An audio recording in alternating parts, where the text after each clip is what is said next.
Corny kid, right?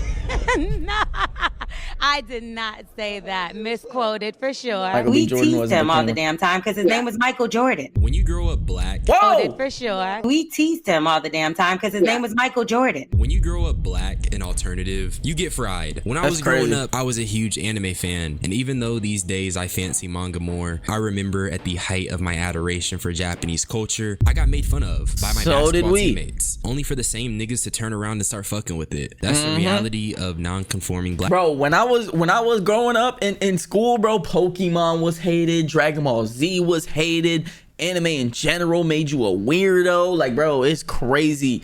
Because like when I finally got up there, I was like, bro, now you get made fun of if you don't like anime. What? Like, bro, that's insane. Black people or blurs or alternative black people, you get viewed as corny for not mirroring the average product of your environment, and Michael B. Jordan is no different. Today I wanted to talk about Michael B. Jordan and this weird culture that attempts to minimize victims of bullying and ridicule. I was there, and black nerds slash non-traditional black people tend to be treated poorly within our own communities, and when we push back, it's the same playbook: dismiss, deny, and in this case, make yourself the victim. Comment for the algorithm. No way she victimizing herself. No way. Okay. I'm really excited to give my perspective because I remember when this happened, and I also remember that it this too. caused a stir then. And now that we're in the outstanding 2-6, I'm gonna give my whole take on the non-conventional black person who was bullied to successful pipeline, because there is so much weird discourse around invalidating their feelings and telling people that they should just let it go. Now, before I show you the clip, pay attention to MBJ's face. I must say though. Wait, hold on. That they should just let it I'm go. muted by Now, before accident. I show you the clip, pay attention. I need to be honest here, bro. I don't I don't want to say it, but like, bro. All right, never mind. Attention to MBJ's face. He's rocking that raised eyebrow look because he knows this woman. So, Shell, we got Michael B. Jordan, the director and the star of Creed 3. And, you know, we know each other. We go way back all the way to Chad Science in Newark, okay? The Corny kid, right? No, I did not say that. Misquoted for sure. No, you did not. No, I heard it. Bro, I remember this shit like it happened yesterday. I was so happy for Michael B. Jordan that he did this, bro. He did not let her slide with trying to gaslight him and say that she ain't ever say no shit like that to him. I'm gonna tell you one thing, bro. Because I'm gonna do the exact same thing, bro. People, when you get to a point where you're finally you making money and this, that, and the third, people who knew you gonna try and hit you up and act like they was always your friends, and then you gonna remember the niggas who was your friends. You gonna remember the niggas who said shit about you. You gonna remember everything. That's why Michael B. Jordan ain't forget a single word this girl said to him, because he remembered everything when he made it. That we used to make fun of the name, but yeah, he is obviously killing things out here. Now I'm only playing this part because the rest of the interview goes on pretty normally. Jonathan Majors even pushed up, and because it was during the Creed 3 era, he and MBJ glazed each other a little bit. That lame nigga put his hands on women though. I think it's really rich for her to overlook her past mistreatment of him in favor of an interview, but because MBJ is the professional man he is, he kept it cutesy and demure. She told him that she was being misquoted and that she didn't call him corny. She is correct, and this is what she actually had to say about MBJ. To be honest with you, we teased him all the damn time because his name was Michael Jordan. Let's start there. And he was no Michael Jordan. And then he also would come to school with headshot. We lived in Newark. Yeah. Like that's the hood. You know what I mean? So we would make fun of him, like, what you gonna do with your little stupid headshots? Like, and now look at him. So she didn't actually call him corny. Maybe never called him corny, but nigga preyed on his downfall. He said, what he gonna do with them headshots?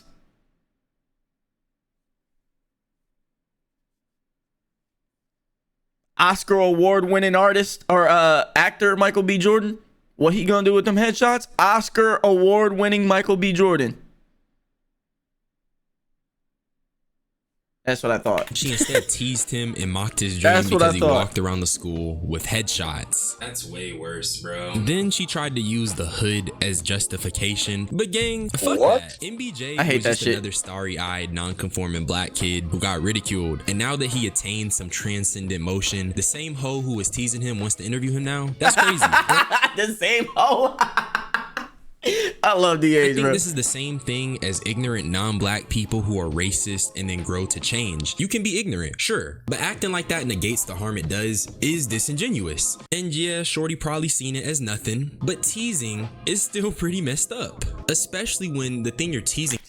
Okay, I'm gonna say it, bro. I didn't want to say it earlier, but I'm gonna say it, bro. Chopped shit. Holy moly. Someone about is something. Oh my God. It normally is the chopped shits that be making fun of everybody, though. In school. It normally is the chopped shit, bro. Man. They dream of doing something they're planning their life around, and then she spoke about it very casually. We also don't know what's going on in MBJ's head, but I think most people could generally come to the conclusion that it's bad taste to make fun of someone's dream and then have the gall to interview them after they get successful. Especially insane. And Michael B. Jordan was too nice. I probably would have walked away from that interview. I'm not gonna lie. I would have been like, wait a minute. You was them girls that was making fun of me. Why am I giving you an interview? Hell nah. You using me for clout now. When I don't remember her ever apologizing. I do sound like a bully, to be fair. And she's against the whole bully label, which she expresses in a clip that I'll show you because she was responding to the criticism. I also forgot to tell you that Shorty's name is Lori. She tried to be a rapper.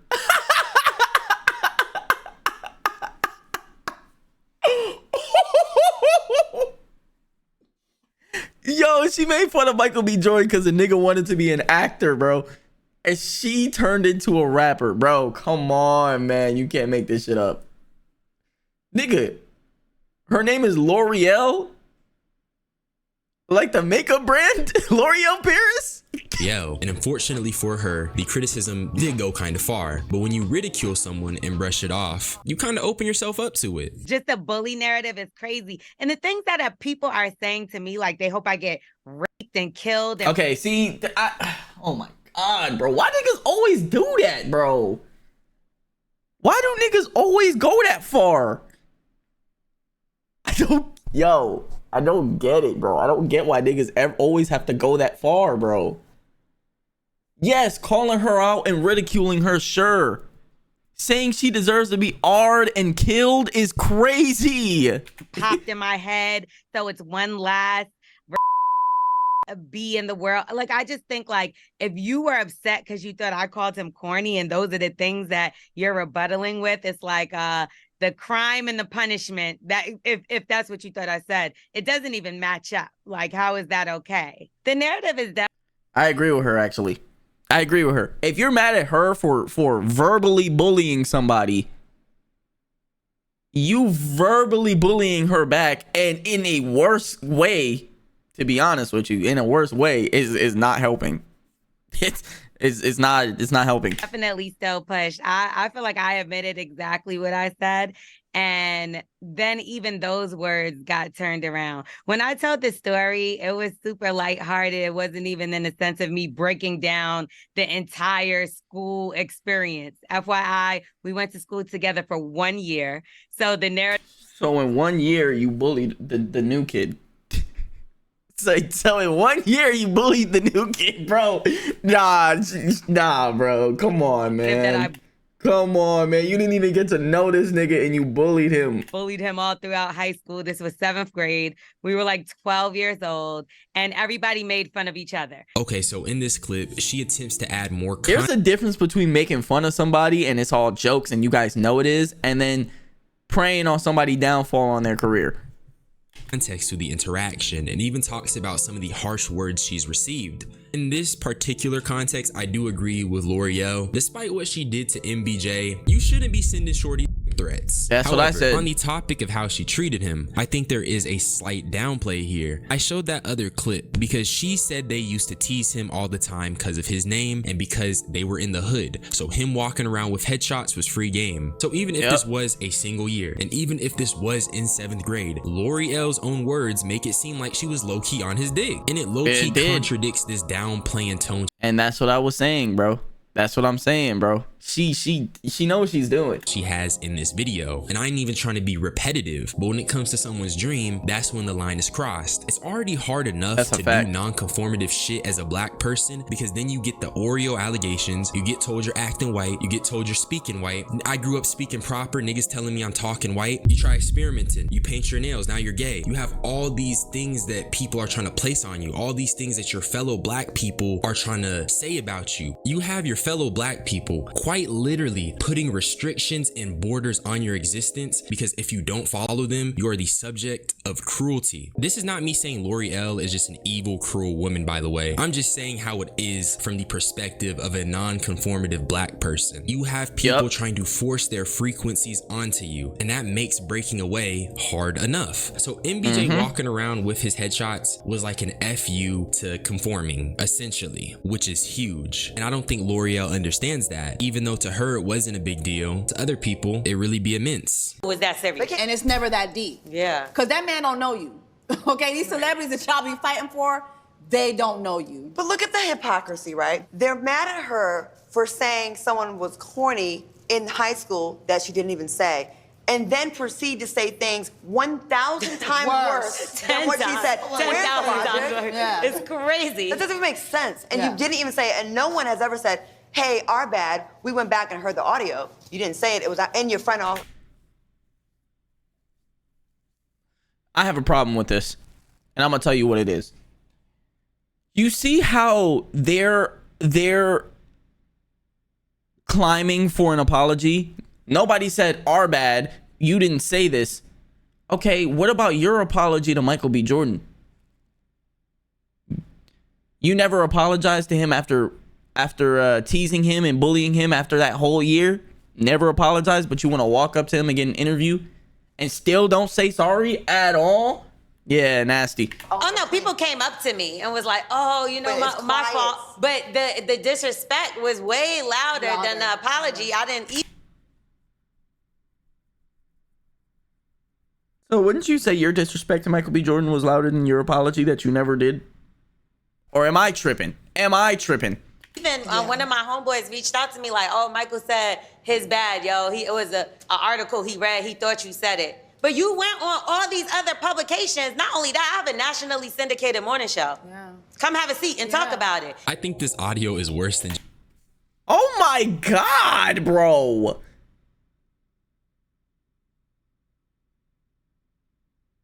Not only is she dismissing what she did to Michael B. Jordan, even Michael B. Jordan, wait, bro. I mean, and not a single apology out of this woman, bro. Not a single apology. Then she got to the nerve to be like, I have a nationally syndicated TV show. Come on and talk about it. So now you clout chasing? Yo.